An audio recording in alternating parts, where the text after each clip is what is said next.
We're just going to give folks a minute to file in, and, while we're doing that, promise, where are you sitting? And there's a really cool, colorful is that a painting or a photo by your glass doors? What, Yeah. what are we looking at? So that is, I used to be a competitive ballroom dancer. I think you know that. And so that was a gift from my last coach. So I've been dragging it around for a few years, for about 5 years. But yeah, it's a woman doing flamenco. Amazing. Okay. All right. Well, why don't we get underway? And I'll just make a couple of quick announcements, and then we'll dive into it. First, thank you all for joining Lowenstein Sandler's Venture Crush. Appreciate having you here. There are panelist bios. There's a link that we'll drop in the chat to an Airtable with the bios.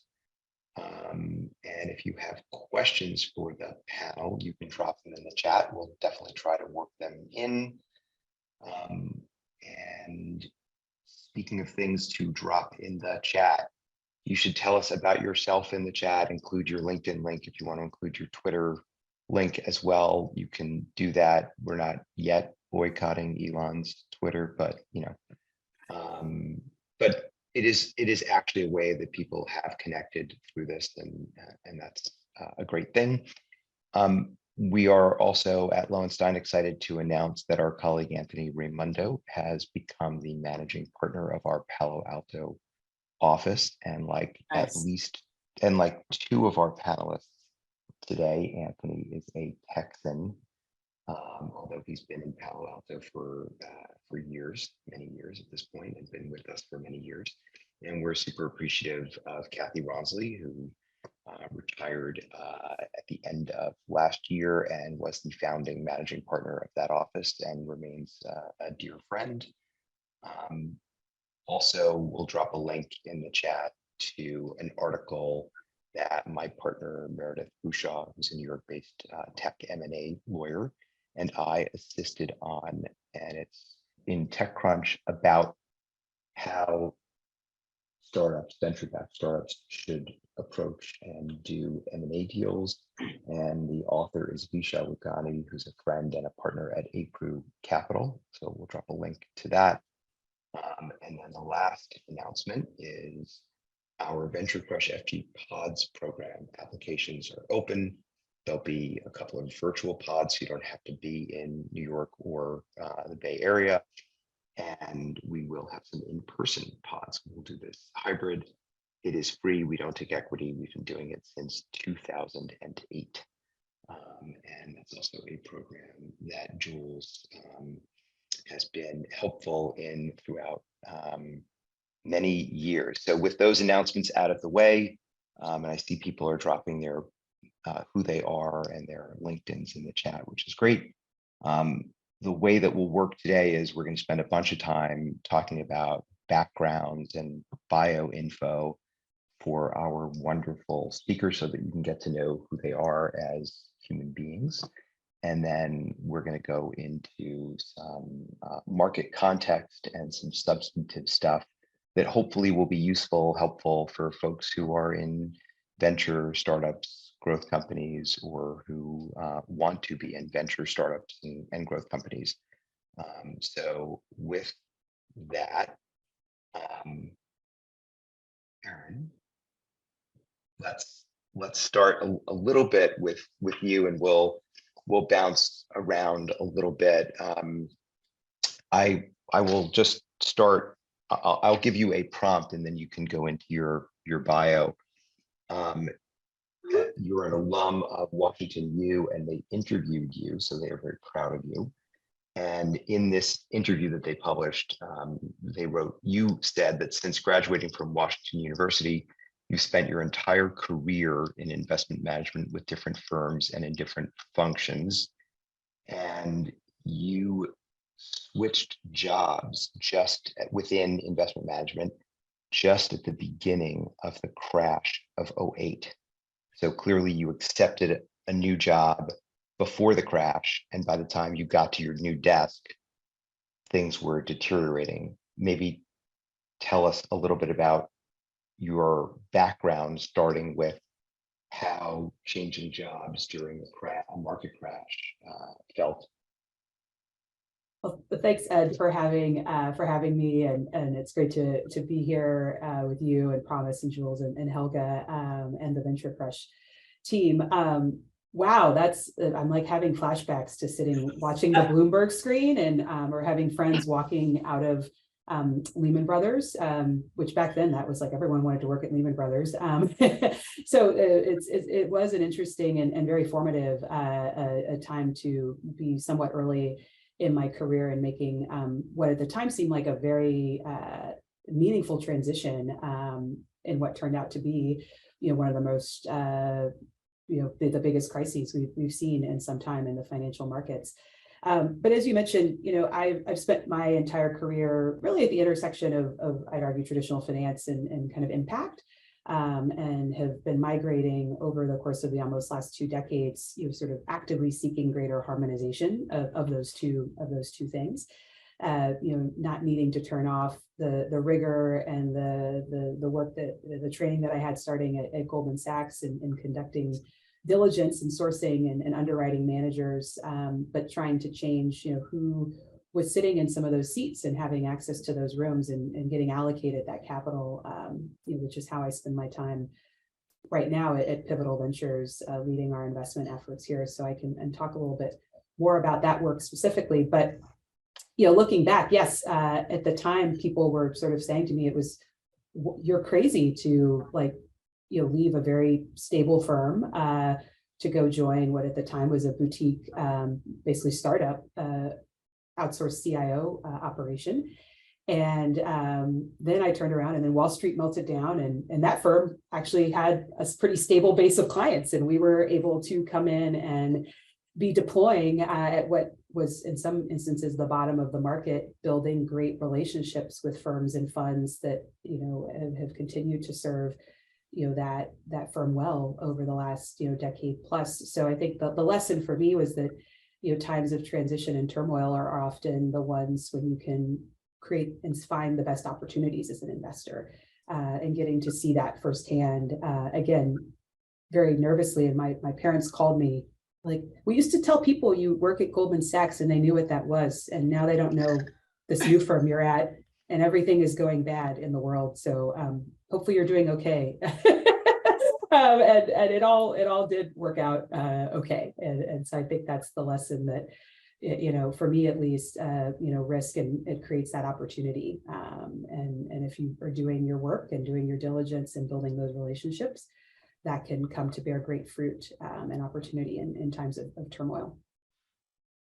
And what made you choose that career path? I mean, Goldman seems like a choice that someone right out of school could make, almost knowing nothing about financial markets.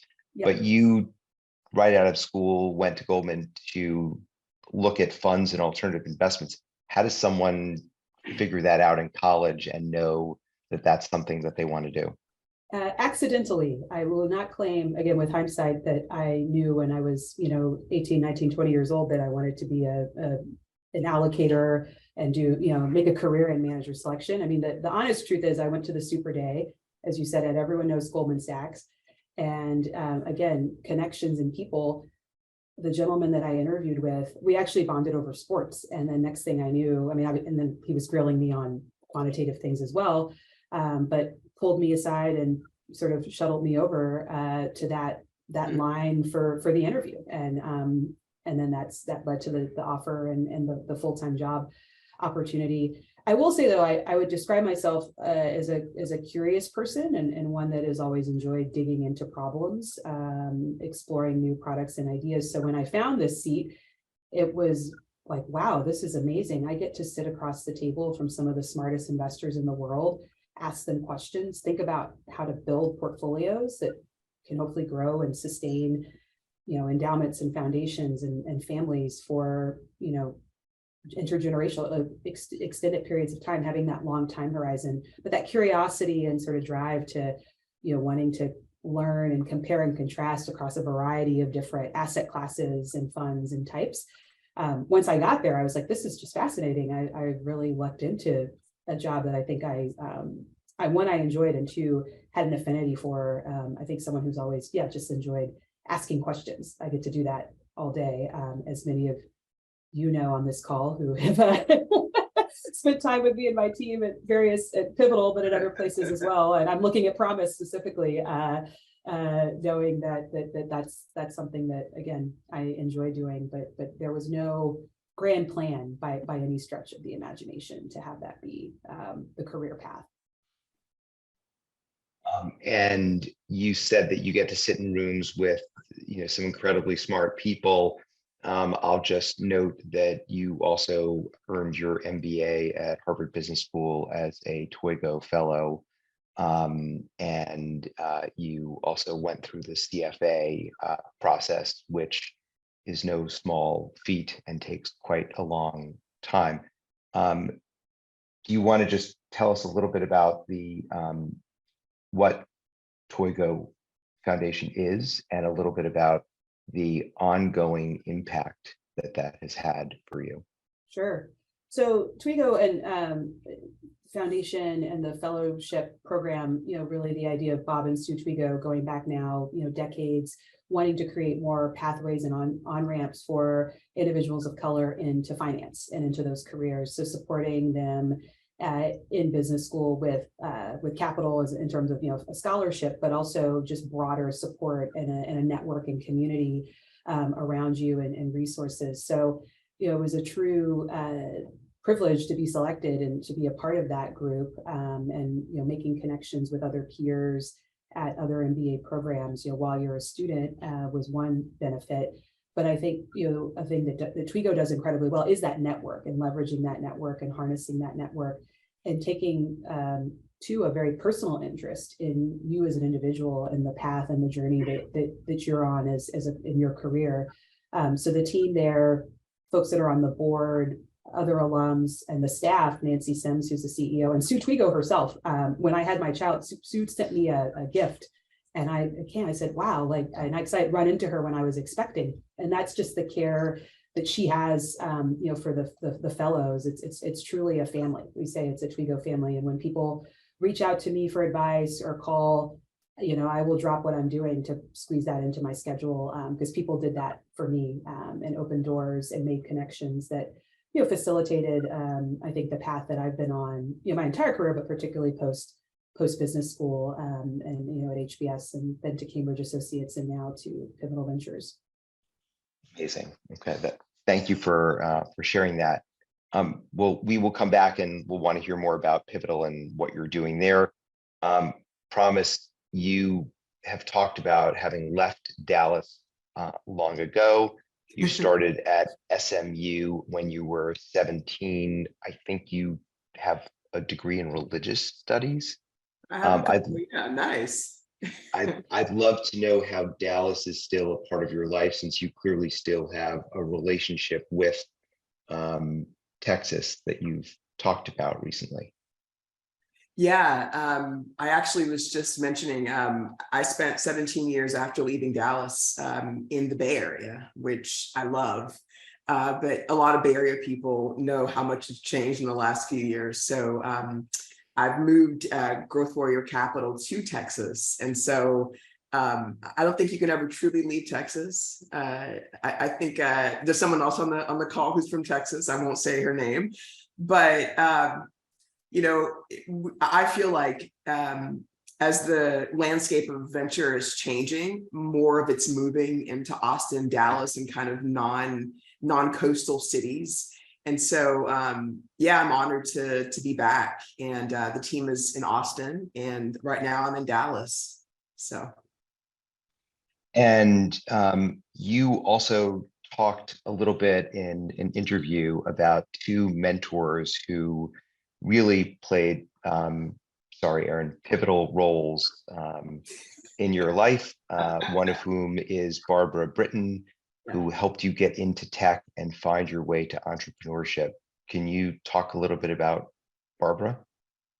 Yeah, it's interesting. I feel like, and I love hearing Erin. I know Erin well, but I love hearing her story from this perspective. I feel like I've been very lucky professionally. And Barbara, when I was in between my first and second year in grad school, um, was joining a company called BEA Systems, which Jules knows, which was a really unsexy middleware technology company. And she was like, I'm going to this thing called the Silicon Valley. I think you should come with me. And I got really lucky. And she brought me into Silicon Valley and brought me into an incredible time in the Valley and into a network of people that really shaped my view. And it's ironic, the last time I talked to her, she's gay and was one of the first kind of leading LGBTQ executives in the Valley, kind of, demanding, equity for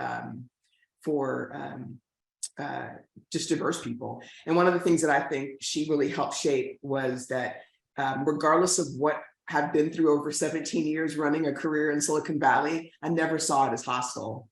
And I think that's a lot of because of her influence and just looking at everything as an opportunity. So I admire and love Barbara. And you said in your career, you've been lucky. Yeah.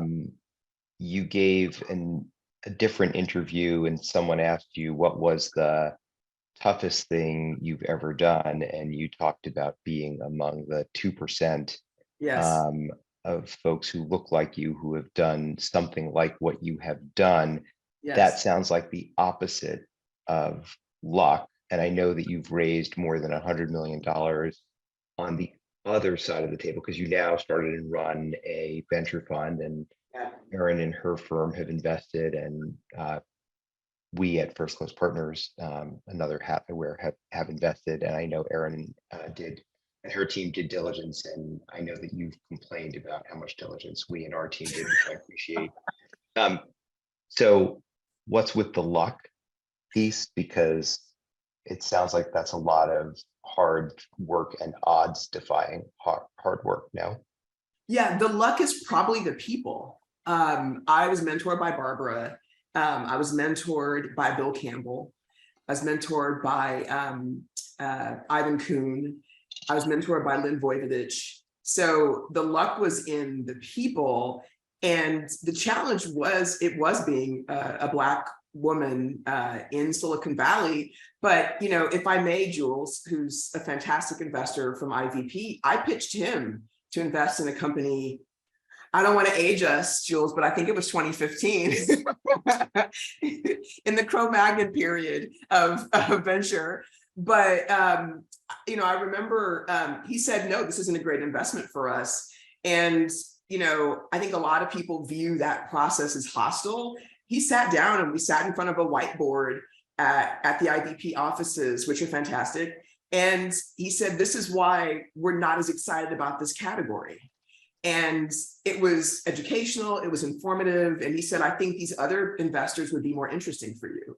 And so luck for me is in the relationships. The hard work is kind of all the peanut butter and jelly in between of, hard work. And we'll give Jules a chance to respond. Although it is always great to hear when someone passes with grace, Yes. and then on top of that is actually helpful and shares analysis. That is not a standard to which I hold myself when I pass on something, but it's nice to know that Jules does. And you sort of casually dropped, you were mentored by Bill Campbell. Yes. That's a really big effing deal. Yes. Who was Bill Campbell, and how did you come to be mentored by Bill Campbell? So in today's terms, I would have probably been arrested for stalking him because I did that. He was, I think he calls himself one of the worst football coaches in history. But he became the head of marketing for Apple during kind of the heyday, and then went on to join the board of Google, Apple, and was the kind of CEO whisperer throughout the Valley. And the name Growth Warrior, I mean, he's passed on, and so many people were affected by that. I think it was in 2017 when he passed away, but it was a very emotional thing for the Silicon Valley. He was a genius in many ways in terms of relationships and how to grow companies. And I pursued him for probably 3 years to get to be one of his mentees. And the name Growth Warrior actually comes from Bill, who said to me, that what you're trying to do is probably impossible. And so you're just going to have to accept the fact it's going to take you twice as long, twice as much effort, and just be a growth warrior. Treat every opportunity as an opportunity for growth. And so the name of Growth Warrior actually comes from the things that Bill would say about my career and how hard it would be. But one thing that I tell people who look like me doing the same thing is it may take longer, but you'll be a much better athlete. You'll be a much better warrior at the end of that, because if you stick with it, you just get really good. And so that influence definitely came from him. And what was it, and Helga, I'm coming to you next, what was it that finally cracked the shell and where Bill broke down and said, okay, I'll mentor you? I'd heard, don't judge, because I know it's just us 5 here.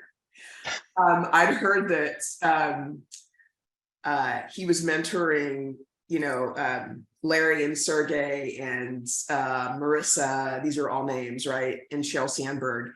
And I'd heard from another friend where his office was. So he was the CEO of Intuit, but his office, Jules, you remember, it was like in this weird office park in Palo Alto that was kind of hidden over a restaurant that he ate at every day. And so I frequented that restaurant every day. Terrible Mexican food. And La Bodeguita, I think it was called, and kind of found my way to his office through him having lunch at the restaurant below. Okay. By any means necessary, as they say, right? Pretty much. Helga, have you engaged in semi-illicit stalking like Promise has? Not quite. I'm so impressed, Promise. So I think I was sort of having read Bill Campbell's biography. It must have been so amazing to have him as a mentor. So I'm very, very impressed. So clearly hard work. It's not just, you're not just lucky about the people you meet, but you kind of work hard to meet the right people. So that's really impressive. I think we've also been lucky. I think the most stockiest I've done is, I don't know if people know Brad Burnham from Union Square Ventures. Yes. But he is a good friend of Iceland. And I remember he came to Iceland to meet the president of Iceland. They were discussing internet security or something like that. And then I found out he was in Iceland, and I really like Union Square Ventures has run many small funds. They were also sort of groundbreakers of bringing a venture to New York. We've been sort of working hard to bring a new sort of way of thinking about venture to the Nordics. So when he was here, and I couldn't get a meeting with him, so I offered to drive him to the airport. So didn't know him, went and picked him up at a meeting and drove him to the airport. And he gave me, I think, the best advice just before we set up Probury Capital. And it was, the advice was also just get in the game, just like do it. And then since then, sometimes when we've been at sort of, making difficult choices, then we've always been able to call Brad, and he always answers us and always gives us fantastic advice. So I think the drive to the airport for me was like one of the most valuable pieces of advice. And I was very embarrassed because I had like a very messy, used to have my kids in the car kind of thing. And I was trying to clean up the car before I picked Brad up to drive him to the airport. But very kind man and very, very, I think, generous with advice, and has helped us a lot. So that's the stockiest I've been so far, but I think that's a great story. And there is a bit of an athletics background to Probury, and there's some ice hockey at Slush. Yes. There are some other things. Do you want to talk a little bit about that, and also maybe explain why Iceland needs a venture fund? Yes, of course. Happy to explain that. So basically, Crowberry Capital is a seed and early stage fund that invests across the Nordics. There's a lot of entrepreneurial spirit in Iceland. So I think we have the most startups per capita with Estonia in all of Europe. So I think, we're kind of this small island, which has a larger population than Palo Alto. So I'm kind of maintain that it's about the spirit, not about the population. And we sit in between, we're 4 hours from Boston and 3 hours from London. So we're kind of geographically well located. And I think we have we have a lot of, I think, cultural influence from the States as well, because a lot of people, including me, go to the US to be educated, but they choose the Nordic lifestyle, so they move back to Iceland. So a lot of the founders we've invested in have had early careers in the States, and also gone to sort of undergraduate or grad school in the States. But we also have this sort of Nordic culture, and that's why we invest across the Nordics. So we kind of like to think that we kind of bring this sort of US can-do startup attitude to the Nordics. And that is the vision that we see. But also, I think one of the things that the Nordics are very good at is gender equality. And I think Iceland in particular, we're #1 in gender equality. So that's something, and I think it's just, again, being a small island, it's all hands on deck. Everybody has to work, men, women, even children. Sometimes I started working at the age of 12. So it's just, so I think people have like a very wide skill set. And I think there is not this kind of, the women stay at home, the men go out to work. We're used to working together as one whole. So that is a sort of an attitude and a spirit that we want to bring to the Nordics, which are also quite high on gender equality.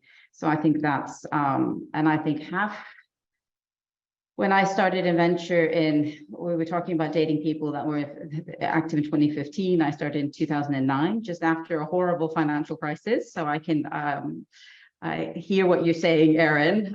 Iceland was the Lehman Brothers of, I think, Europe, really. So everything was wiped out. But when I started, it was only men that had been investing in Iceland. The women organized the events, the men did the investing, and that's really changed. And now half the investment decisions in Iceland, at least, are made by women. And that's something that we're trying to export, just a culture and attitude that we want to export to other countries. And that on the one hand, that's great. On the other hand, so there is a Sifted article that talks about Crowberry from 2019, and it says, in the Nordics, where Crowberry invests, all female startup founding teams received just 1.3% of the available capital in 2019. Unfortunately, that is slightly better than the US because the bar is so freaking low. Yet a third of the companies in Crowberry's first fund had female CEOs. And part of why I mentioned that stat is because you can do incredibly poorly on equity and still be doing so much better than absolutely everybody else. So I don't want folks to walk away from this part of the discussion with the misperception that things are okay in a country that is much better on gender equity than the States is.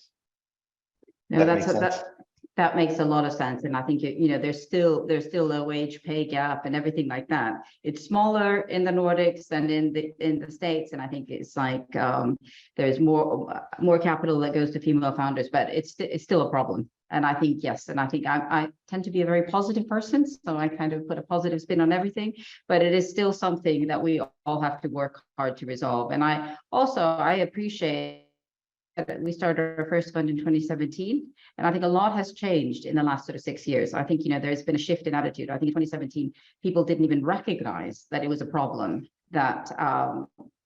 but I think now people, at least there's a recognition, I think, that there is a problem with diversity across, venture across all continents. So I think that's something but I mean, we now have to work to solve that problem. For sure. And you talked about entrepreneurs that you back going abroad. You went abroad for school, as did your teammates, your co-founders. Yes. Can you talk a little bit about the experience of leaving an island nation, going? I know you said it's only 4 hours away, but it's a big deal. Yeah. To school, and sort of knowing that so many people in Iceland are going to be crossing the globe a bunch of times. Yeah, but I mean, it's like, yes, no, I think, when you're from a small country, first of all, you speak a language that only 350,000 people speak. So you have to make sure that you learn other languages and sort of and get to know other cultures. So I think, and being stuck on an island in the North Atlantic makes you very curious about other countries. So I was very happy to go to the US for university, went to Europe for graduate school, and have lived in various places. So I think Africa, France, US, UK, Denmark, and all different cultures. And I think that's what, Iceland, we're kind of a seafaring nation, I guess. So I think it's like, everybody travels. Even my great grandmother, she grew up partially in Chicago. So it's been many generations of travel in my family. And I remember when I was a little girl, she was still alive, she would tell me like how sophisticated Chicago was compared to Reykjavik around, the turn of the last century or something, and how disappointed she was to come back to Iceland, even though her father wanted to return for the nature. So it's just, I think it's important if you're from a small place to get to know the rest of the world. And I think it makes you more compassionate and understanding, and just living in one place would be very, very boring. And I also think, this is like, we're all sitting in different locations now, and we can all talk together and have a conversation and understand the same things. And I think it's just very, and I'm sure everybody agrees, it's important to sort of look at born global companies, and to have born global companies, you have to have born global entrepreneurs that look at the world and think of markets in terms of the world rather than in terms of sort of certain geographies. So I think I think in the Nordics, we're all small countries in the Nordics. All our founders think international from day one. And I think the way to do that is if you travel and experience other cultures and get to know sort of like-minded people in other countries. So. And before we go to Jules, Yinka has asked which country in Africa you lived in, and can you just tell us quickly what you did there? Yeah, I was in Guinea. So I lived in a little town called Nzirokore, and it was, and I also spent some time in Sierra Leone. And, I just went to work I had been working, my first job was like at a small Icelandic brokerage firm, got really bored with that. Saw there was an ad in the paper that the Red Cross was training people if they wanted to go work for the Red Cross. So I did this course, and a week later, I was in Guinea, and it was a fantastic experience, really lovely people, made lots of friends there. And I think it molded me for life. And it was a really important part of what I do. And I think it put the world in perspective, for me, at least. So it was a really, yeah. So I'm very fond of West Africa, and especially when I'm in Paris, there are lots of West Africans there, and I always it's really nice to sort of meet people from West Africa. So if anybody from West Africa on the call, then Well, we will have people reach out. We do at Lowenstein have an Yeah. Africa practice. Oh, And fantastic, yes. it is a geography that I've personally invested in for years. And that since we at First Close are investors in your fund, Crowberry, and Yes. also in Promises Fund, we also have a number of funds in Africa that we've backed. So I'm sure that people who are on this call from West Africa will reach out. Yeah, cool. Jules, you talked about starting work during a recession and how that gave you a sort of sense of optimism. And I was wondering if you could expand on that a little bit. Yeah, no, I think I've actually been shaped by two two recessions because I graduated college in 2001 and I moved to San Francisco. And before I even started, I worked for an investment bank called Robertson Stephens. Before I started, they rescinded offers for half of our analyst class. And then when I was there, I was one of the survivors. When I was there, they did 3 or 4 rounds of layoffs, including one a week before the whole firm closed down, where they cut the firm by another half. And the only benefit of that is by the end, you know, it's sad going through layoffs, but they let you change desks or computers. And so I had a view of Coit Tower and a beautiful bay view as a 22-year-old analyst because everybody was gone. And that was our only consolation. I don't know if that's optimism, but then a week later, everybody lost their jobs and I had student debt, and you know, it was a bit of a scary time. And so I took a job working capital markets for Bank of America, where I got up at 4:30 in the morning to work East Coast hours from San Francisco. That was not great for my relationship with my now wife, but we made it work through that. And then I graduated business school in 2008. And I know Aaron talked about this too, but you know, everything had shut down. And so I started in venture with some of the partners at IVP saying, for the next year, you may not do an investment at all, and you should play golf and network. And I hate golf. I hate with a passion. And that's the last thing I wanted to do was golf for a year and network. I wanted to meet entrepreneurs and companies. And it was actually an advantage to be new at a firm without a portfolio that was working through difficult recession times. I was only focused on new investments, and I got to know you, Ed, and I got to meet people who are starting interesting new companies. And my first 2 investments at IVP that I helped on were our investment in Twitter, which was in early 2009, 6-7 months after I joined the firm. I see Elizabeth Wheel on the call. She was there and helped with that investment too. And it was an awesome experience to get to see the excitement around that company with no revenue. And then my second investment is one that Ed introduced me to, which was Yext, and another really fast growing company in New York, a geography that people weren't spending time on. And so I really loved how I had the freedom to do things a bit differently and kind of see the companies that were building incredible businesses. And I could just focus on that. And luckily enough, I was able to help convince enough folks that our firm and our firm was optimistic too during a difficult time. But there were definitely some dark moments and a lot of loneliness and sitting in the office and not any golf, fortunately.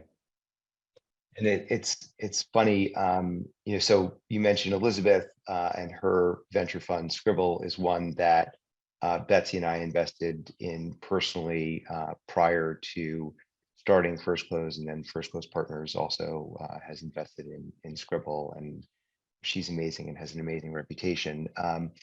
And you also mentioned Yext, which was an early angel investment for me. I'm one of the 2, Betsy and I are among the 2 original angels in Yext. And you said that I introduced you, and Howard Lerman, the founder of Yext, who's an amazing entrepreneur, yelled at me for introducing him and pushing him to talk to VCs because he didn't want to talk to VCs, and it was annoying that I was pushing him. How long after that company went public was it before you left the board, or did you leave the board? You left the board a couple of years after it went public, right? No, I left at the IPO actually, but I've been on the board. Originally my partner Dennis took the official board seat, and I came to board meetings. I was pretty young at the firm, and then I took over the board seat, and I was going to board meetings for 8 years. So it was a long, exciting road, and there were a lot of twists and turns. The funny thing, Ed, is actually my first conversation was not with Howard, probably because that's what he's told you. It was with Brian Distelberger, his co-founder, yeah, who probably agreed to take the call because Howard wouldn't. But I've built a great relationship with Howard, and now I'm an investor, as I believe you are too, in his new company, Rome, which is a super exciting cloud headquarter product. So essentially office in the cloud for people with hybrid or virtual offices. You can have an experience of almost feeling like you're working right next door to someone physically. And so it's a little bit like Zoom meets Slack. Hopefully one day that these VentureCrush events will be on the Roam platform, but it's a very cool product. It is, and I love that you started with, and thank you for sharing that you lost your job and had student loans during a recessionary period. We suspect that you're able to pay the rent now, which is good. But I know that every decision I made professionally and many decisions I made personally were driven by this massive overhang of student loans that I had when I came out of school in '92. And there was a recession in '91 that was also kind of painful that not too many people on this Zoom remember, but it is a formative time. All right, so now I'd love to try to bring us all in on a conversation, but I appreciate the background sketches, and we're going to start, Erin, with you. You didn't get to talk much about Pivotal, which is my fault. And Pivotal is investing in venture funds, among other things. Can you talk about what your mandate is at Pivotal and how that mandate may have shifted in the last 12 months with the shifting market? Sure. So Pivotal Ventures, we are founded by Melinda French Gates. Our North Star is to advance social progress, advancing women's power and influence in our country.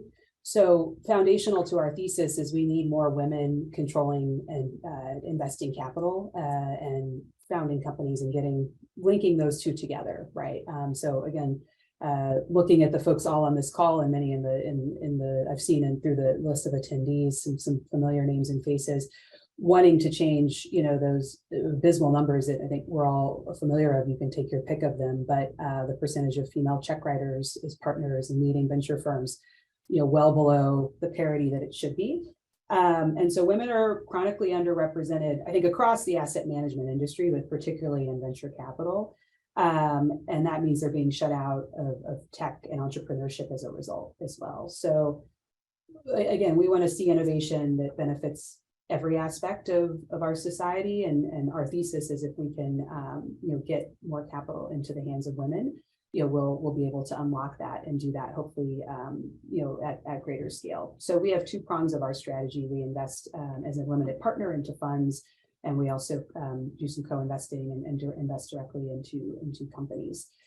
So for us, it's finding some of the best and hopefully backing early women-led funds at the early stage that are again hopefully investing in the transformational founders that are going to change tech and change Silicon Valley and our society for the better. And you are also very optimistic. There's a Forbes article at the end of the year that Marin Bannon, who's a co-founder of January Ventures, which we're also investors in, and Marin quoted you as having said that your prediction for 2023 is bigger bets will be placed on women, more investors will double down on DEI in 23. And I want to know, what are you smoking and can I have some? Do you really have this much confidence in people? Well, Ed, I think hopefully we drink from the same fire hose in this space, as I know you and Betsy and Carolina and the First Close team are believers in this thesis as well, and that's foundational to your approach. But when I think about the opportunity set, right, where there is a potential to drive alpha and returns, it's looking in places that have been overlooked, right? And coming out of the Me Too movement and George Floyd's murder, there was a lot more focus, long overdue, I would argue, to getting capital in the hands of diverse investors and diverse founders. We have a long way to go, right? Venture, this is a long game and long tail of an asset class before you start to see results. But, I'm encouraged by the fact that and evidenced by everyone that's on this call, my fellow panelists, and Helga and Promise and Jules, some of the founders you backed and your team at IVP, right? Like we can see some of the wins starting to emerge within those portfolios, or those that are, again, skating where the puck has not skated. And so for me, if I'm thinking about an environment that's more challenged, higher interest rates, inflation, things that we have not dealt with since maybe some of the flashbacks to earlier parts of all of our careers, talking about the tech bubble bursting or the great financial crisis or other periods, right? To me, it's an opportunity to find new pockets and areas of innovation. And I think institutional allocators, if you are really wanting to drive returns, you need to be looking in new places. And you maybe had a reason or a push to do it as the spotlight was put on it in the past few years. But I think those commitments should and will continue as we start to see some of those results bear fruit. So that's why I'm positive. And Ed, you also asked, what are we doing different? I mean, I think the thing we aren't doing different, we're doing nothing different. In some ways, we're staying the course, which is, and again, in a more challenging environment, all the more reason to, again, continue to lean into the opportunity that we see. Anyone want to react to Aaron on this?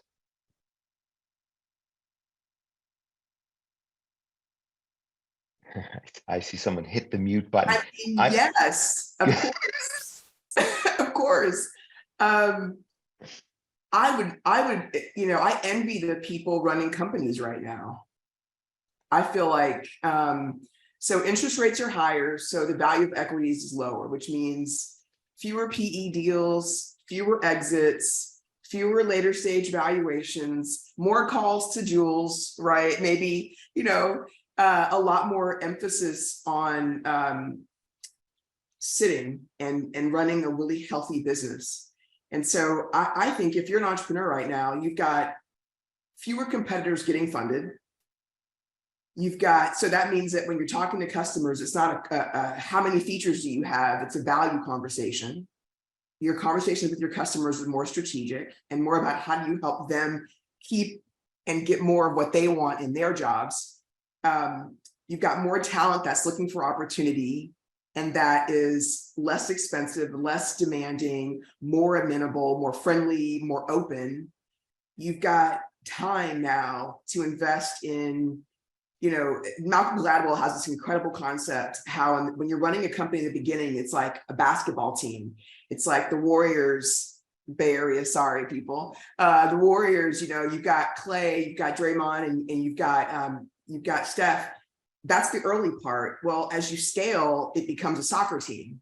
And you've got all these people touching the ball. And so in fast times, you don't have the resources to invest in all the people on the team, the midfielders, the people who are out in the middle of nowhere.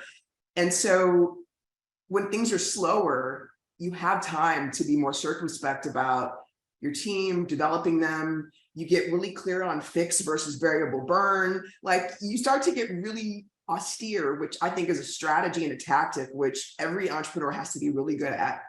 And I feel like these times sort of give us the space to, as entrepreneurs, I consider myself one, to really understand the market, the business, the team, and the landscape, and to come out stronger with more momentum when things invariably go back to what they have been. And so I think as investors, I love investing now. I can do more due diligence. I can spend more time platforming with my portcos. And we have a better relationship because we're both crying sometimes, and there's more 3 a.m. calls than there were when things were good and plenty. And so I guess I'm with Aaron. I think that we're going to see beautiful vintages come out of this moment because it is less crazy. And I think women and people of color who tend to live a more austere and more reserved kind of approach, no shade, I think we will rise. And Jules, I have no doubt that women and people of color will rise. I doubt that huge fund managers will rise to the occasion and meet them where they should. And I want to also be very clear, since I've obviously known you for a really long time, and you've been great on these kinds of issues. You're, an outlier, which frankly is part of why you're here. Is the industry going to rise to this occasion, or isn't there typically a pullback? And that pullback comes from both, in leaner times, we close up and stay in network, and our networks are structurally biased. And in leaner times, we also think of diversity, equity, inclusion as a luxury, and it's a way that people manage risk to invest in same old, same old. I'm not endorsing it. I'm saying those are market forces that I think work against what Promise and Aaron are talking about, and what I hope will happen, and what people on this Zoom, like Jocelyn Mangan, who founded and runs Him for Her, and Elizabeth and Cindy Leave, are working toward in, they're different, and Susan Line is on, who has done so many things, including founding BBG, another fund that we've invested in. But will the rest of the asset class actually rise to this occasion? Hard for me to speak for the whole asset class, so I guess my view is sort of balanced. I would say that it's a tough time to be an entrepreneur with any background right now. And it's just, capital is not flowing the way that it used to. We're looking for investments. Actually, we'd love to find more investments, but a lot of the companies, we're focused on later stage investments. A lot of the ones that we would look at, they've raised rounds at 2, 3, 4 times higher than maybe where valuations are today, in some cases. And it's hard to find a meeting point in the middle. And many of the companies that, even in our portfolio too, we're advising them not to raise, and instead be more efficient with their business. So, but to your question on, will the industry change, or will this be a time where people pull back? I do think and I'm an optimist around change. I do think what feels different, at least within our firm and hopefully other venture firms, is it doesn't feel like there's this group of people at the top kind of making all the decisions for the firm, and they're the traditionally white male, we're going to do things the same way we've always done. The firms have become more diverse. I think there've been a lot of newer people have entered the industry with the growth period that we had for the last 5 years. And the culture of the firm feels very different. How we have our own social time within the firm is different. We look different. The language is different within the firm. And so I think what's happening is that there is a change generationally across a lot of venture firms, and a more openness to finding a next generation of entrepreneurs who may come from different networks and different backgrounds. And I think that'll lead to I think better returns too, because I think not every firm will be in that, will be as open to those companies. And so that's my hope. I do think it's just harder for every company to raise money now. So I'm a little bit, I wouldn't say this is an awesome time, for anyone, but my hope is that change will happen and is happening, but it's slow. And I think the time horizon, I wish it were months, and it's actually years, and maybe unfortunately decades. And that's frustrating, but the progress is happening. And it looks like Susan actually wants to jump in. Susan, you can unmute yourself for a second and jump in if you want. Or go ahead. Hi, now I think I'm unmuted. Look, I agree with both sides of this equation, but I do think that the fact that that diverse founders have actually had a much harder time raising capital also means that they did not raise capital at crazy valuations during 2021 and early part of 2022 even, and as far back as 2020. But those rounds were insane. And those companies are really very disadvantaged now because they go out to raise again, it's going to be a serious down round.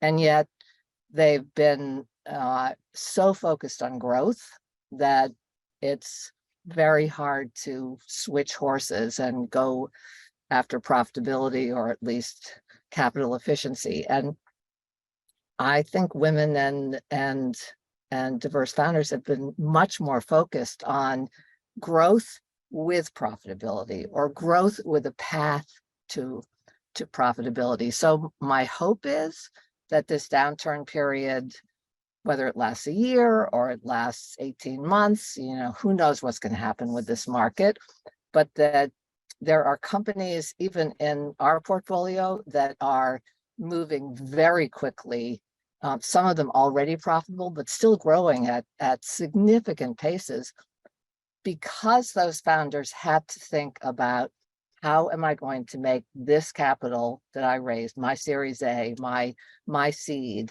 how can I make this last and have what I need to show when I go out again? So my hope is that we'll come out with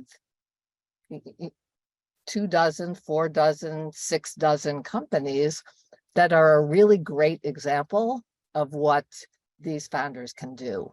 And that will actually help to get the attention of the Valley funders. Really appreciate the comment. Thank you, Susan. And so capital efficiency is clearly part of this equation. We're seeing a whole raft of layoffs. And there's Jules's comment about companies that raise at a $2 billion, $3 billion, whatever it is, dollar valuation, which is also part of Susan's comment that historically and currently, so few underrepresented founders have had the luxury of that kind of fundraise, that kind of access to capital. So it is different. Are we going to see companies actually figure out, okay, pricing levels, multiples that prevail in the marketplace have now normalized to a point where we feel comfortable accepting a priced deal, whether that price deal is an M&A exit or a growth infusion or a large secondary trade? Are we seeing more flow there? This is, any of you feel free to jump in. Ed, can I ask a different question? Jules and everyone made an interesting point. And I've been thinking about, how does sustainable change happen in venture? And as Jules said, we're running 10-year funds. And so much of our strategy plays out over a decade. And so change happens over long periods. And I've been thinking that we look at the VCs as the point at which much of the change is going to happen. But actually, having also stalked Aaron and Melinda French Gates, I feel like a lot of the change is coming from the LPs. And right now, there's billions of dollars going into venture capital, and that's coming from pensions and colleges and institutions that are inherently run and funded by diverse people. Most teachers are female and diverse, but the funds that they invest in don't represent that diversity. And so I have no challenge with the BlackRocks of the world or the large venture funds, but they don't reflect the people that they're investing for. And so I feel like change has to happen at all these levels, where VCs see more successful Black and female entrepreneurs take companies all the way, and LPs start to tell their venture partners, we want to see diversity in your portfolio, right? LPs are incredibly influential. And if they start to speak to their VCs about not different outcomes, outcomes for different people, I think this whole system will start to evolve. I'm curious, Aaron, as one of our LPs, what's your reaction to that? No, I mean, I think it's a, you know, and I'm seeing even in the chat, you know, the influence is there if you're willing to yield it and ask the questions. So I don't dispute, you know, that point at all. And I think, you know, it's just incumbent to, and Jules's comment was very spot on as well. Like the seeds of change are happening and it's slow and some of the numbers are not moving as quickly, and maybe seem, you know, the pie could be getting bigger, but the percentages are not changing. All of these things are true, right? But at the same time, I think it's incumbent upon all of us in whatever seat that we sit in to try and drive and ask these questions, right? And push, whether you're an allocator and representing an LP, whether you're an investor or you're a founder. And I really just, you know, obviously biased because I love Susan and the BBG team, but thinking of, you know, the comments she just made, and we're all also very spot on and true, but it's going to take that sustained like commitment and capital and the stories that they're telling from their portfolio, not just the stories, but the actual results, right? Like that's what's going to move the needle. And we all have FOMO, right? Like, let's acknowledge that. So I'm very happy that, and I love that, to be able to make introductions to other LPs, and we do this all the time too, of like, I want to see more capital in the hands of these diverse funds, right? And as change is happening and leadership is transformed, it's incumbent upon all of us to share that and to try and bring others to the table. Yeah, and maybe just to bring a European perspective to this point, I think, you know, if we look at Europe, I think that our LPs have changed a lot in the last 5 years from when we raised our first fund. Diversity was just not an issue for LPs. You know, you would go to LPGP conferences, you just did not, it was always the same people on stage. They all looked the same. They all said the same things. And now I think the LPs have realized this. And then in Europe, we have something called the European Investment Fund, which is a public-private sort of LP, and they're very big, and they're almost, you know, they're invested in most GPs in Europe, and they're one of our LPs. But when we spoke to them in 2017, they were not worried about lack of diversity in Europe.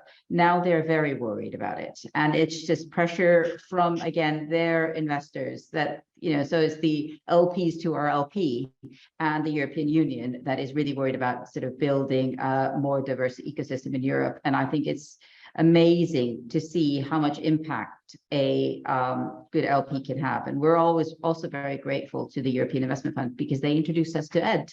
So they also bring in like-minded LPs.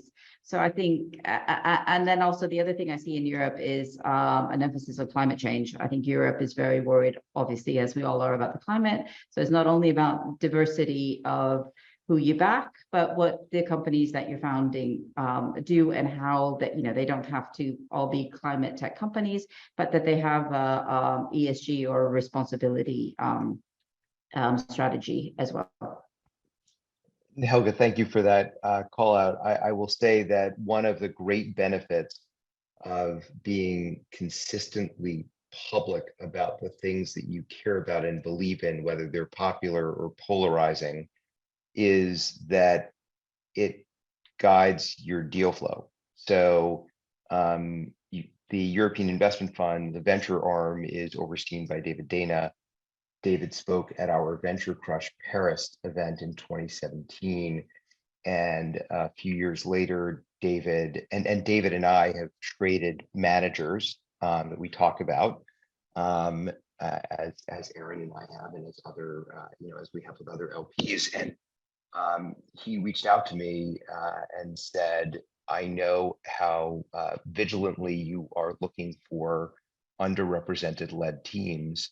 One of the most impressive that we've seen and we're going to fund, or we've already funded, is this group, Crowberry. And since I know you care deeply about this issue and have for years, I'd love to introduce you. And I happened to be heading to Europe, and it was easy for me to do a stopover in Reykjavik, and I met the team, and then went to an event because one of their companies had just been outrounded by Andreessen, and it was amazing and easy to get good diligence because I've been covering the space and talking about it, and along those lines of being, public and polarizing, I will just note that this week is the 50th anniversary of Roe versus Wade.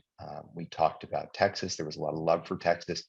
I remain angry at Texas for what Texas is doing regarding the reproductive rights and the access to abortion care for people who are pregnant or people who can become pregnant. And I am also wearing my Screw Endo for endometriosis t-shirt today. I think it's really important that we're talking about reproductive health, that we're talking about uterine health for folks of any gender who can become pregnant, and the way the medical profession has underinvested in research for those folks, and has under prioritized care and pain that those folks suffer. If it were a problem like erectile dysfunction, we would spend an unlimited amount of dollars on it. So anyway, I will just call that out, and that maybe is a point where I can mention that Promise gave an interview within the last year or two, in which she said that when you are a leader, you have to stand for something. And you said, Promise, that you want to stand for driving great returns for investors and for diversity, equity, and inclusion. But you also said that you thought that humility was important, and that you were you also wanted to stand for being on a pilgrimage with your team. We're in a crappier market, and I do want to come back to that. How what does it mean to be on a pilgrimage with your team? And given your religious studies degree, I'm also curious about the word pilgrimage there. I'm still reacting to the fuck endo t-shirt. Thank you, Ed, for standing for things.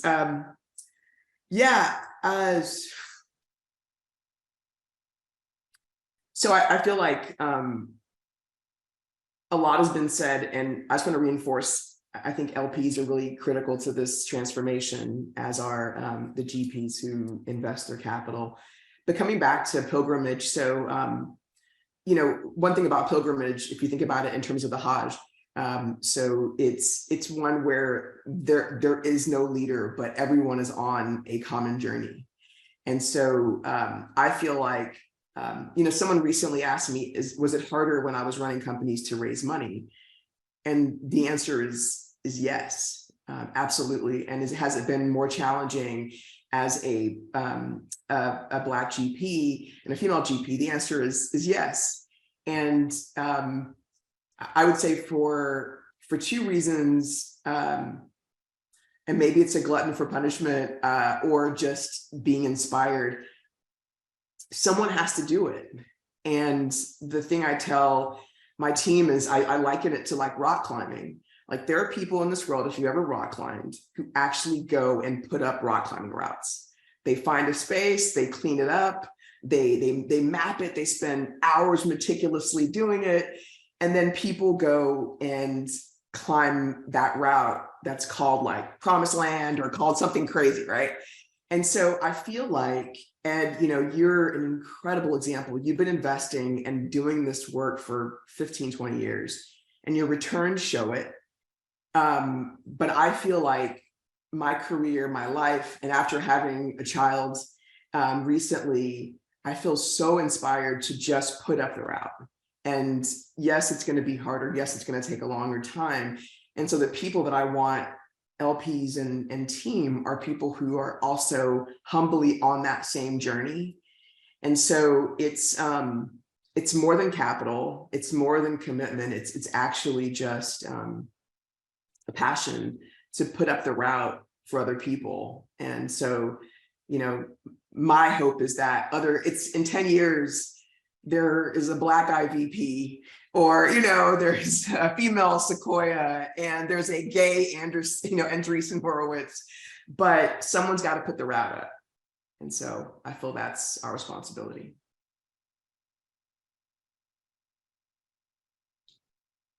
So the market, Yeah. interest rates have been painful in terms of the speed with which they're rising. There are reports today about continued growth, so it's clearly going to take a while for the interest rate hikes to shift through the system. We're seeing layoffs that are disproportionate in tech. We're seeing unemployment return to pre-pandemic normal levels, but the layoffs in tech are disproportionate relative to the rest of the market. Housing looks like there are some real problems there, and maybe they will, those problems will particularly adversely impact Governor DeSantis, which would be great. Not that I want anyone's housing prices to suffer or bad economic stuff. I just want DeSantis not to.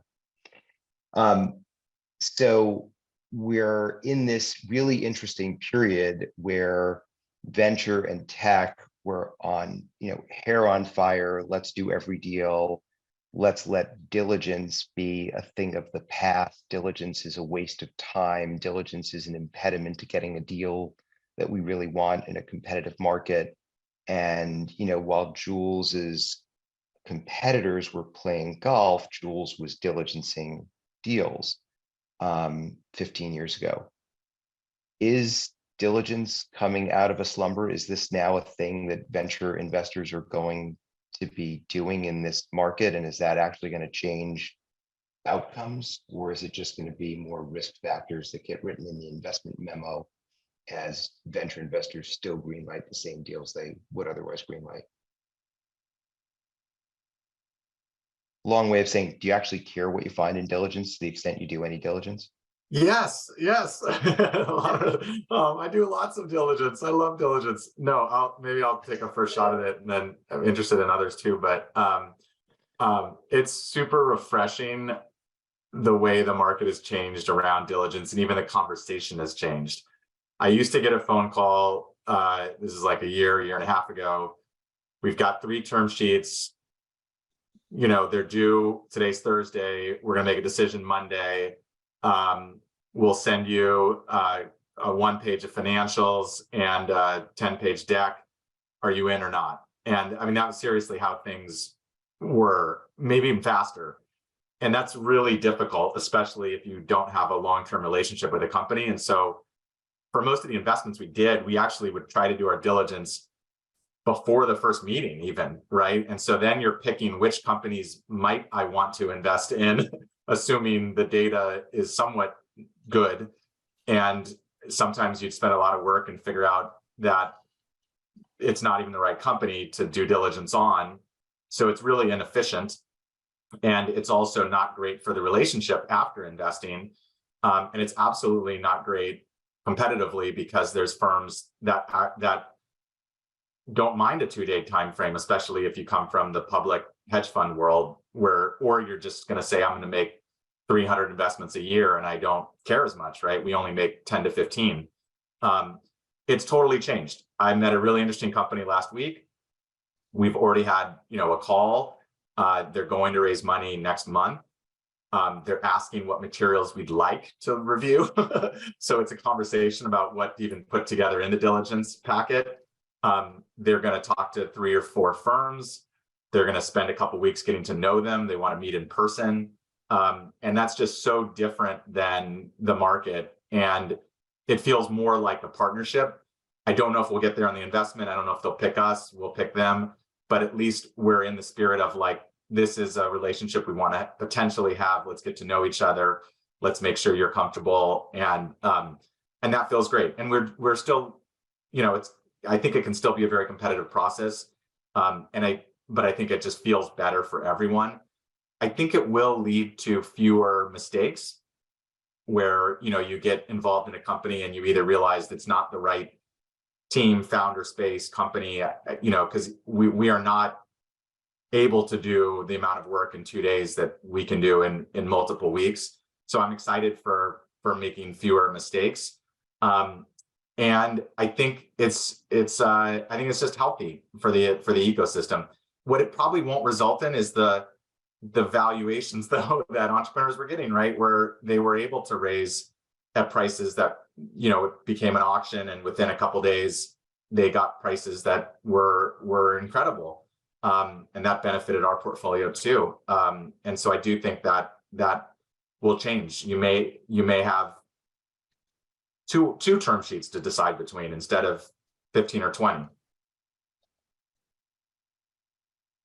I love everything that Jules said, and chiming in, I think from the LP side, all of that is true. I think as LPs are building relationships with fund managers as well. So we are entering a marriage, like a long-term relationship, and agreeing to commit capital for the next decade plus. And over the past several years, just the velocity, I felt like all of our models were broken. I was like, you're supposed to have a 3 to 4 year investment period, and you're raising, in 18 months, like what is going on?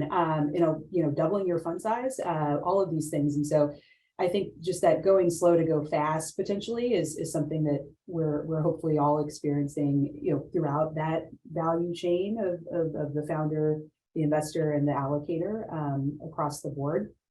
And I kind of come back to as well these moments of transition and angst in the market lead us all back to kind of basics. To bring us back to some earlier comments about the financial crisis, thinking of, after Madoff, it was like suddenly in vogue to be doing operational diligence. Like you should have been doing operational diligence the entire time, but investment committees and boards and trustees were suddenly much more focused on that. And that had a variety of impacts across our industry. And I think where we're sitting today too, is for our work, and also as I talk to other peers and LPs, pushing more around terms and understanding that, and not to put the screws to, because again, it's a partnership, but I think we're revisiting things that 18, 24, 36 months ago over the last several years, right? You could push and say, yes, accept these premium terms because someone else is willing to come in and sit at the table. And today, for a variety of reasons that we've been touching on, that's not necessarily the case. So everyone is slowing down, I think, and again, going back to some of those core tenets and their underwriting process, whether you're an LP doing that or you're, an investor, like Jules was saying, getting to know your founders. And when you talk about terms, people often think about terms that are economic in addition to valuation. But I want to quote you back to you. In 2016, while a senior investment professional at Cambridge Associates, you published a report laying out a framework for governance. Now, for those of you on this Zoom who've only been in venture for the last 3 years, you might not be familiar with the word governance because we've ignored the shit out of it. But it's a thing. I'm just telling you, it's a thing, I promise. And one of the things that you wrote, Aaron, was that firms should ask themselves, and this was particularly for a family office doing impact, does the current governance structure, if applicable, enable effective decision-making on investments, managers, philanthropy? Does the current structure enable or inhibit the pursuit of impact investments? And we, as lawyers at Lowenstein, we do more than 500 venture and growth deals a year. We see so many deals where, in order to win the deal, investors fall all over themselves to give away governance constraints. And I don't want to just blame the investors. The lawyers are also to blame for not pushing back. The founders are very much to blame as well for saying, we want a great investment firm. We're prioritizing brand equity and PR over who's going to be an enormously valuable co-steward in our boardroom and who's going to share insight and wisdom. Or maybe we want the wisdom, but we also want to not have to listen to it if we don't want to listen to it. And I know that we have gotten pushback. I've gotten pushback when I've said, but what about governance? And actually a board seat isn't a terrible thing. Are we returning to actual board seats and real governance and actually focusing on that, whether in the context of, what LPs are asking of funds or in the context of how companies and venture funds interact?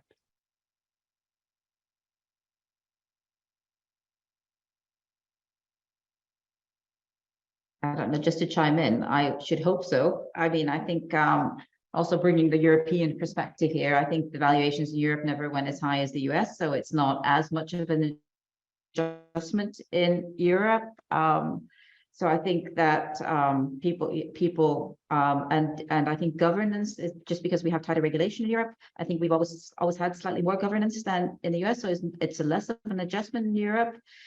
But I also think when times get tough, I think also founders realize how important governance is, that they can go to their board when they're faced with difficult decisions, that there are things if a co-founder leaves that will catch things. So a lot of the things that sort of inexperienced founders push against, I think experienced founders appreciate in a downturn, because governance is there to help not only the investors, but it also helps the founders and the LPs. So I think, governance, I think, should be with a capital G. And I think people, it's never completely gone away, but I think people appreciate it more now.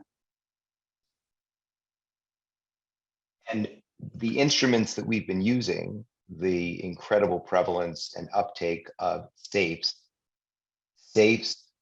are antithetical to governance. Safes are an upmarket FOMO instrument. Safes not only avoid valuing the business, they avoid conferring any governance rights. And that means that when the poop hits the fan, don't call me, I'm just a safe holder. And I don't have to make a decision, and I have no responsibility because I also have no liability. And that is something that I think people are going to learn the hard way. Are we moving to down market instruments? Are we moving to instruments that confer down market type preferences? I still see people worrying about, make sure I get pro rata rights. Let me tell you something.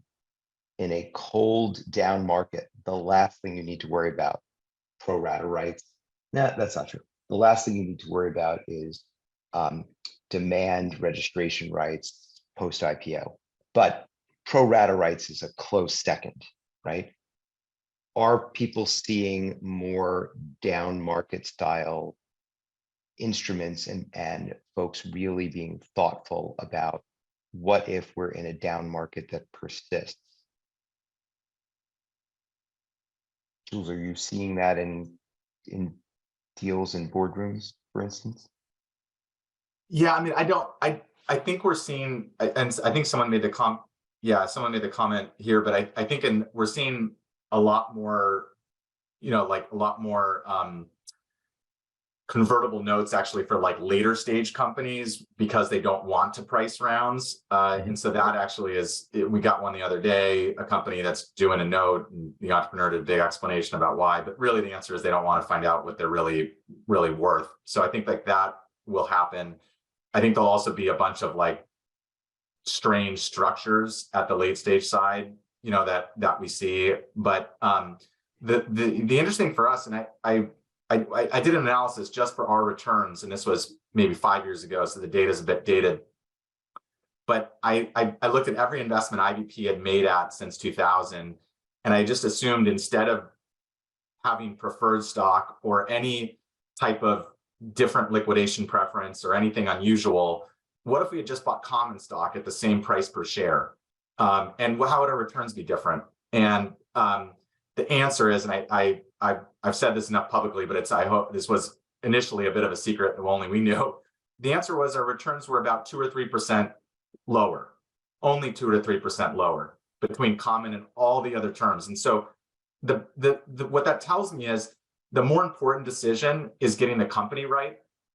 And second is getting the valuation right. But any of those other terms, they really aren't changing your returns that much. They may make you feel better, like, if something happens, I could maybe get my money back easier. I could maybe, protect myself in this situation, but they really don't change returns. So I do think from our perspective, we're just trying to find the right companies and find the right valuations to invest in. And there still is that mismatch between valuations, which is why deals aren't getting done. But my hope is that'll flush out over the next year or two. And we'll find some amazing companies. I think they're definitely out there. But we're not seeing, or at least we're not personally focused on a lot of these strange terms.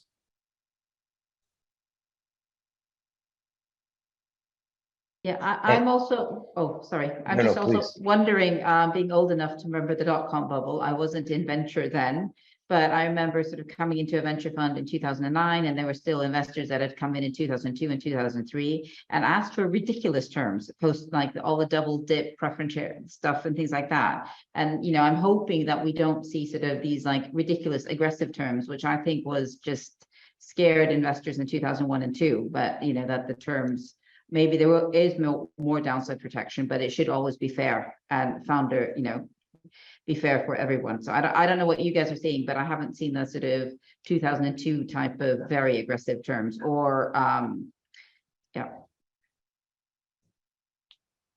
So it's interesting when we talk about terms that are fair and terms that are aggressive, right? They're only fair relative to a market. And we used to call, when I started doing venture in the 90s, we used to call preferred stock that had a multiple, preferred stock that was participating, meaning first the investors got their money back and then they shared ratably with the common. We would call that double dip preferred stock because you got to take a second dip. We stopped calling it double dip preferred. And I think that lawyers stopped calling it double dip preferred. And the reason, I know one of the reasons I stopped calling it double dip preferred was I would report back on a negotiating conversation to one of my clients who was a company founder. And I hated saying, yeah, we could not budge them off of their position that they were entitled to double dip preferred. So we called it participating because participation sounds so joyous and friendly and amicable, Yes. right? Yeah, sorry. No, you're right. And the truth of the matter is that in private equity, we're very used to seeing structure. In venture, we're very used to what Jules said, which is you make your money not from the structure. You make your money because you got a stake in the company and it worked, right? And that's, there's a different expectation because a bunch of the portfolio is going to zero out and other stuff is going to be huge, and huge will vary. I think the key is not unfair or aggressive. That's certainly, part of it. It's alignment. Are we creating alignment in how we structure the deal and how we structure the contract and how the term sheet is? Alignment meaning that the seed investor, the founder, the growth investor, the employee who got stock options 5 years ago, 6 months ago, those folks are all going to have alignment. And if they're going to be misaligned, are we okay with that misalignment? And then do we have a group of people who are going to be looking out for all of those stakeholders, because that's the point of governance. There's going to be misalignment because some people really mispriced stuff, and they mispriced stuff when we're looking retrospectively. Doing a 3x liquidation preference today to make up for having mispriced something 2 years ago is going to end badly for someone. Doing a recapitalization where you actually take the pain and suffering and say, yes, I paid for a Ferrari and I got a Prius. A Prius is still a good car. I've now got to deal with my Prius, and maybe they can, throw in some extras for me. But I think we're going to start to see more recapitalizations because I've seen this movie before, and the change in valuation multiple is not temporary.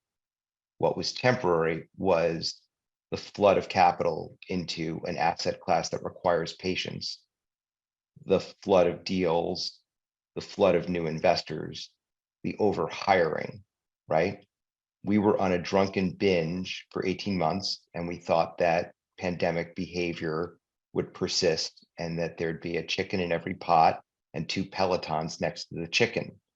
That's not persisting. So we have to recalibrate.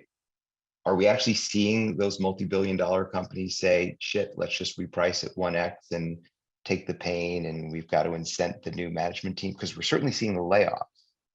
Are we seeing the repricing? Promise, Jules, Helga, Aaron? Well, first of all, I'd like for you to come up with a different name for recap, since, but it's the elephant in the room. I think you just pointed it out. And we're seeing it in deals where there's a couple of deals that we're working on where it's clear that the culture of startups has changed between the last time that company raised money and they're raising now. And I find that diligence, this is such a fascinating discussion, more diligence for us has meant that we actually build a better relationship with our founder, but more importantly with the co-investors. So I've seen that be materially different because we have more time to talk to the other people around the table, which actually goes for alignment. And what's interesting is most of them have invested in the 2020, 2021 timeframe, and the company's coming around now. So everyone's recalibrating expectations. I've run a company that needed to be recapped. And I know what happens when you don't. Things become inflated and you start to carry baggage and an anchor for many, many years. And so every decision is kind of influenced by the fact that someone didn't just stand up and say, we should recap this thing. And so I know they're scary for investors, but my hope is that we find a way to do them in a way that is founder friendly and is management team friendly and honors the potential of the company, but doesn't create that, I'm going to call it a burden of something that was mispriced. Because when you mispriced, you probably overpaid people, you probably had more perks than you need, you probably set a burned expectation that was too high. So I don't have that, that's not an answer to your question. And I feel like it's bound to happen going forward. I just don't know how investors will get their arms around, the elephant in the room. But I think it's a really good point. One of the strange things is companies raise so much money that there actually there is not urgency to raise again anytime soon. So, we have a company with over $200 million of cash that raised at a really high valuation. I won't name the company. We've actually a number of companies in this situation. Every company in our portfolio has cut burn to the point where they don't have a year of runway. In some cases, they have 2, 3, 4 years of runway. They may even get to profitability. And so they're delaying the need to price around for a number of years, hoping that the market is better in 2025 or 2024. Will some of those companies say, you know what, I don't like this austere, efficient growth, and I really want to grow faster? I think some of them will, and they'll explore potentially raising opportunistically, maybe the back half of this year or next year. And I think that's where those conversations get tricky. And I think there's actually 2 distinctions around recaps. I think it's really easy to do a down round, which is where you keep the preference stack intact. And instead of being worth $2 billion, you now raise at $1 billion. That's actually not terribly painful. We've written down valuations in our portfolio quite a bit anyway, and the companies have written down their 409As. What I think is very difficult is when you've got a preference stack that may be $400, $500 million.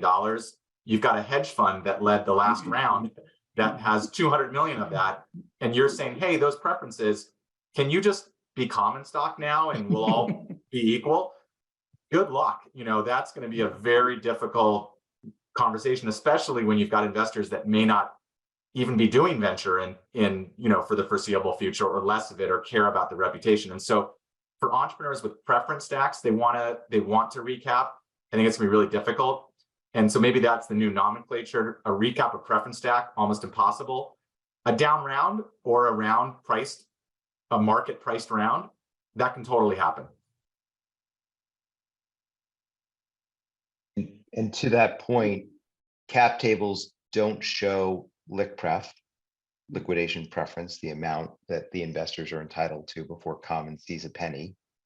And there is a thing we used to do back in the day called pull through, where those investors who were going to continue to invest would pull through their liquidation preference. Those investors who were no longer going to invest into the down round would lose their liquidation preference and be converted to common. And that might just right size the liquidation preference stack enough to get people comfortable so that you didn't need to see a 2x or 3x multiplier on the liquidation. Liquidation preference has, for a long time, it has been quote unquote market to have a liquidation preference in these deals of 1 times your money, not 2 times or 3 times. And one of the things that there are a couple of things that you have to deal with around alignment, because it has been a really good strategy to be a seed fund, even if it doesn't follow on. That's not the case in a market where you have to protect your position rather than worry about your pro rata rights in the next round, right? If you're forced to continue to reinvest, then having cash to do that is going to matter a lot, or you're going to get wiped out in these deals. There are a lot of different kinds of conversations that we're going to have when we start going back, and we're having some of those conversations as counsel to the funds, as counsel to the companies. But we're not having as many of them as we did in 08. And I, to your point about hedge funds, Jules, I will never forget the conversation I had with a client, very sophisticated general counsel of a hedge fund. They had led an A round. This is 2007. They had led an A round in 2007, and they wanted my help shopping that company in 2008. I probably sent it to Jules, but I said, will you be re-upping? And he said, re-upping? I have no idea. We haven't discussed that. I'm like, well, why did you invest in this asset class as a multi-billion-dollar hedge fund if you don't understand that that's part of the game, and that that's something we're all going to look at because you have so much capital to deploy? Like, it's really important whether you as a multi-billion-dollar fund are going to reinvest. And why did the founders take, I know why the founders took that money, but that was something that needed to be cleaned out of the system at that time. I think we're going to see a bunch of that, as well as folks who aren't long-term committed to the asset class don't re-up into funds, don't re-up into companies, etc. And that's going to change some of the dynamics. And Jules, I want to quote something back to you that you wrote. You did a great blog post applying the Maslowian hierarchy of needs to the boardroom. And you talked about the most important things to focus on. And you said stage 1, cash. Cash is oxygen, and oxygen is life. Startups don't fail because they get the product wrong or hire incorrectly. They fail because they run out of money. These companies are not going to run out of money. They're not going to need to go back to market. They may sidestep the entire bad market. But a lot of companies will. And that's going to create some real deal terms and some real different ways of looking at valuations that prevail in the market. That's going to be more an early stage phenomenon than a growth stage phenomenon. So Helga, are you excited about A round prices? Promise, are you excited about A round prices? And Aaron, are you more excited about your early and seed stage portfolio than your growth portfolio? Yeah, I'm super excited because we're a seed fund. So I'm very excited about sort of setting up seed right, because it's been kind of, it was difficult in 21 and 22, and everybody and their, uncle had become a seed fund, at least in the Nordics. So you had these huge funds that were throwing money into seed, which shouldn't have been in seed. So these are good times to be a seed fund, because then we can sort of set the valuation up where all interests are aligned. And another thing that we've always fought for, which is not, and we've kind of worked with our founders to fight tooth and nail of not having these multiple waterfalls, that you just, everybody, there's a simple 1x pref across the sort of A round, B round, C round. And somehow we've always managed to get that through. So I think that will also make things easier, so we don't have big waterfall stacks on our existing companies that have gone up all the way up to B round. But I think, we do seed rounds, we may do a little bit of A rounds, but we're very, I think it's just a venture has been, for me, it's become normal. And, I appreciate what Promise said, if we can take a little bit more time, we can be more thoughtful. And it has, and as Aaron pointed out, it has kind of gone back to what it was before the sort of post-COVID hype. But the thing that we also have now is when everybody was working so hard, when everybody was trying to move so quickly, I think a lot of good tools were created for VCs. So we have all sort of AI scouts and AI tools and a more efficient way of working. So being thoughtful and combining that with new tools and having valuations that are aligned with our founders and very fair makes me super excited to be a venture investor, seed investor, and just a venture in general.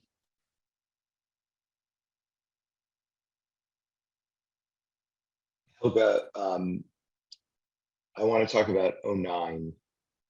So before Crowberry, you were the CEO of Iceland's NSA Ventures for years.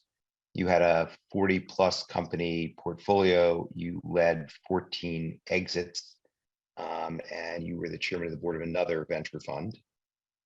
But in '09, you were an advisor to the Icelandic Minister of Business in the wake of a financial crisis where Iceland was the center of a horrific storm. What did you learn from that? A lot. It was a very intense sort of 8-month period of our stock market was wiped out. All our banks were collapsed.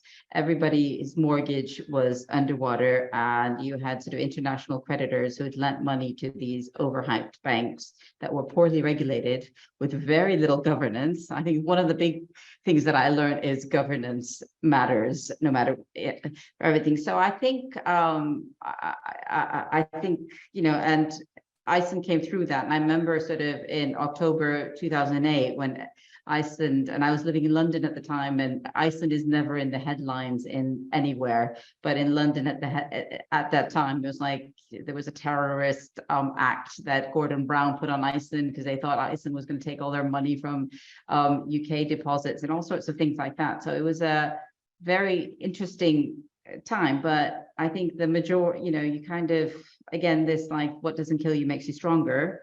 And I think, sort of working in early 2009, just about looking at a lot of governance issues, trying to build a new fairer banking system, also just going sort of we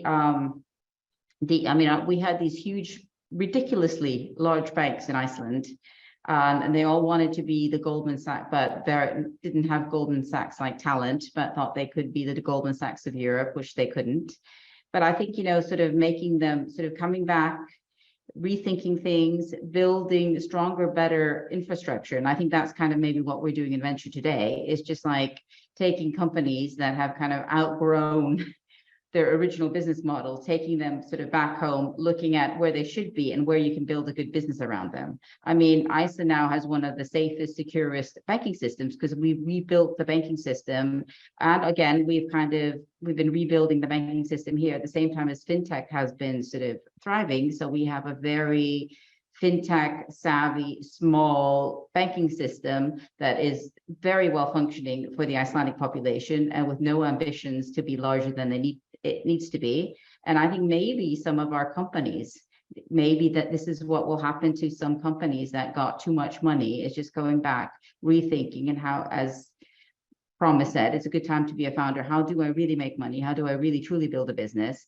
And sort of and just end up fit for purpose rather than trying to live up to some hype that you can't really live up to.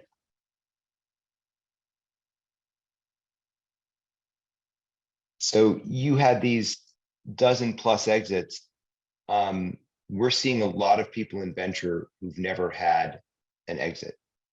A lot of startup founders. We don't expect startup founders to have had an exit, but partners at venture funds, often that's part of the skill set that's, useful.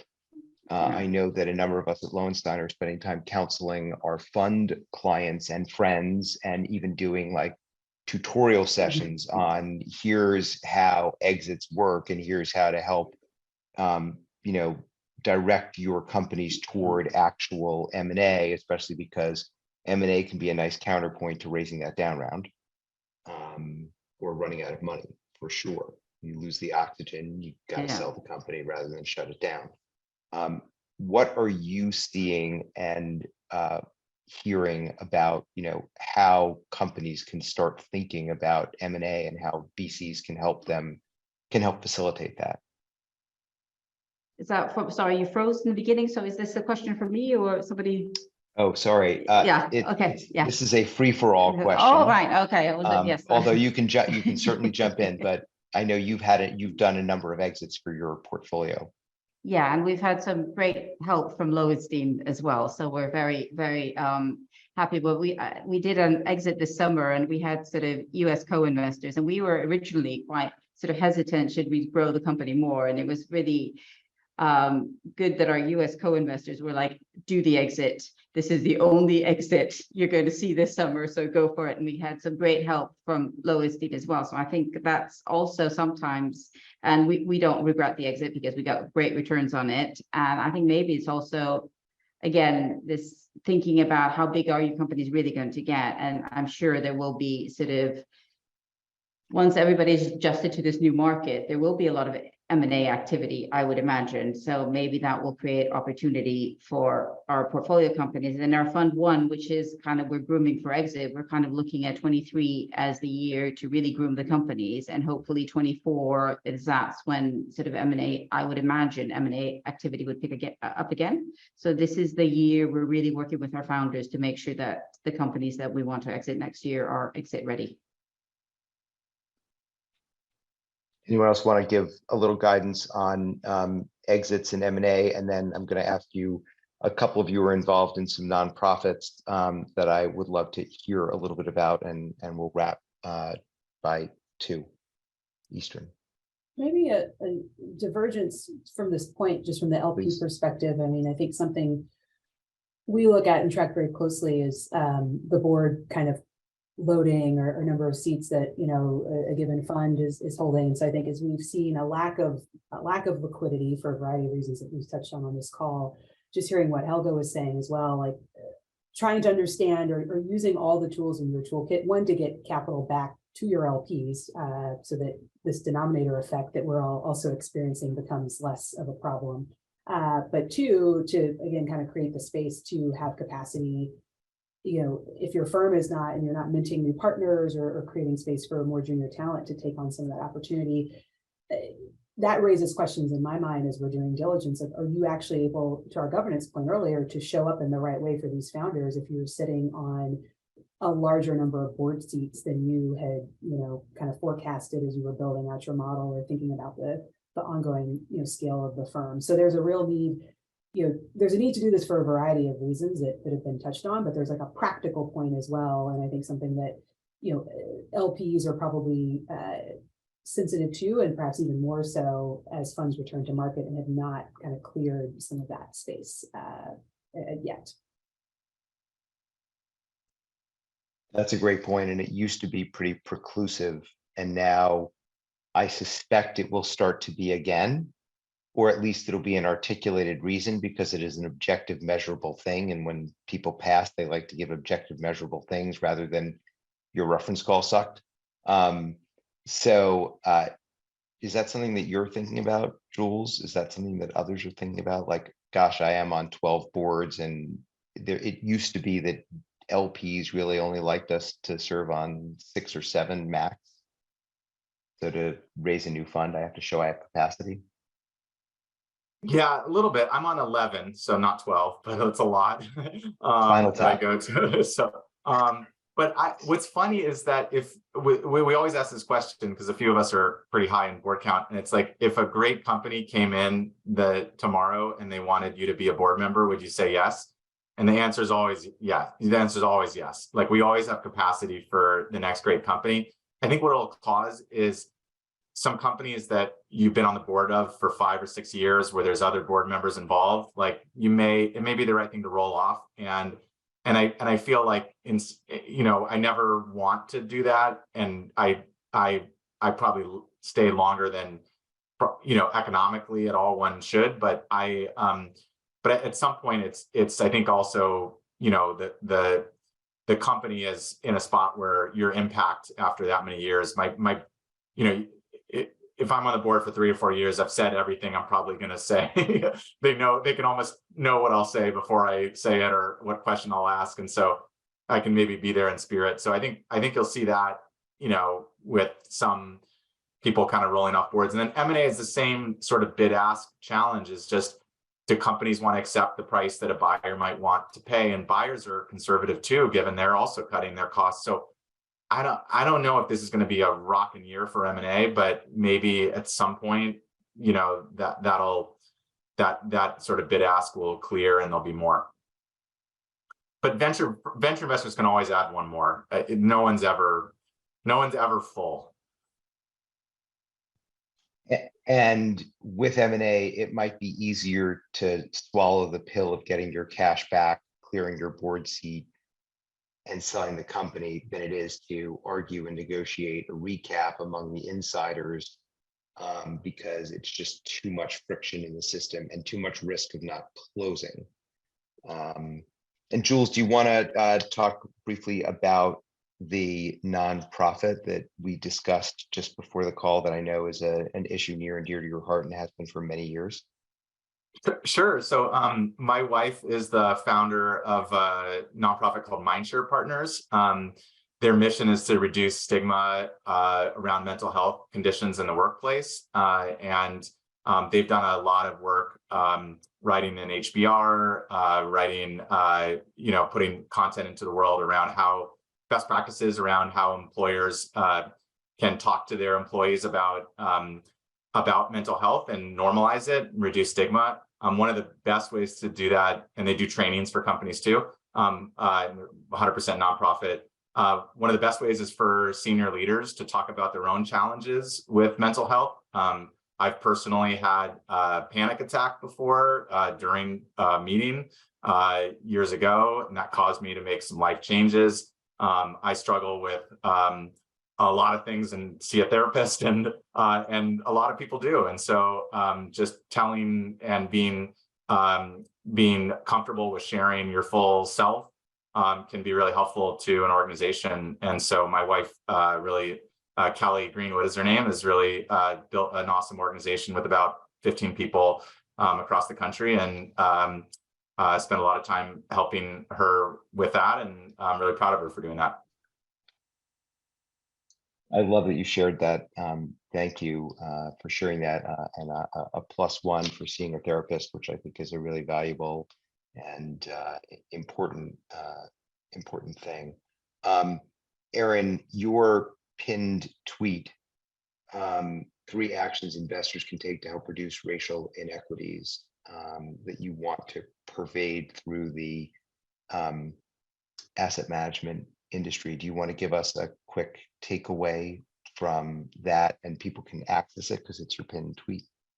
Yes, it is a pinned tweet. Again, shout out to my former employer. You can go to the Cambridge Associates website as well and download it there. But no, I think the key call to action in that piece is one, taking action, starting at sort of having those conversations at the board, investment committee, family level, and aligning back to the points that were made earlier around governance and making sure that the decision-making mechanism will support investments that are you're making with an equity lens, gender equity, racial equity, or what have you. But then understanding and unpacking the different levers that you can pull to drive that impact. So it's both the ownership of, who's sort of managing the firm and the business, being a big one, but also, how are communities being served in terms of the products and the services that are being sort of offered, through that investment. So I think the real unlock in that piece was trying to see the multiple layers that one could evaluate and employ kind of a racial equity lens across a portfolio of investments. And promise, I'm dropping something from Aaron's report. It's a line I love about intentionality. Promise, and then Helga, give you each quick last word, and then we'll sign off. Advice, thought. No pressure. Yeah, I mean, we one of the reasons I wanted to get into investing is because there are so few diverse people backing companies when I was running companies, and I talk about being the only woman in a room of 11 white men, and just what that meant. And so going back to more diligence, I feel like one of the things that my team is really pushing for, to Jules's point around generational, is my team is in its 20s and 30s, and we spend a lot of time asking our founders how to diversify their management teams. And so, and that's a push from my team, but it's also a push from my LPs to back companies that reflect diversity on their leadership. And so I think these are just really good times to be partnering better with entrepreneurs. So I'm optimistic and hopeful. Yeah, and I sort of just want to echo what Promise says. I'm optimistic and hopeful. I think, when I started in venture in 2009, people thought it was like crazy to run a venture fund in Iceland. There were no good ideas except in Silicon Valley.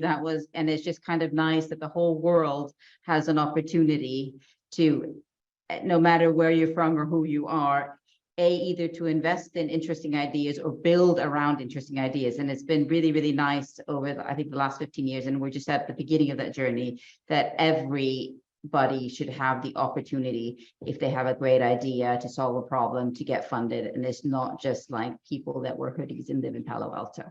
So and I think that's the change we've seen in the last 15 years. And hopefully that will just accelerate over the next 15 years. There are a lot of problems to solve in this world. So Love it. And use your board seats, use your ability to allocate capital to push for diversity, to push for protecting and enshrining reproductive rights and abortion access. That's me personally. It's not my employer or any business I'm affiliated with, but it is really important to me personally. Thank you all for being here. On behalf of Lowenstein Sandler, thank you. And I want to thank the entire VentureCrush team for doing this. Brittany, Carrie, Ginny, Owen, a whole bunch of folks help out on this, Jenny. So thank you and have a great one. We'll see you soon. yes, and thank you so Thank much. Thank you. Thank you. Thanks, everyone. Thank you.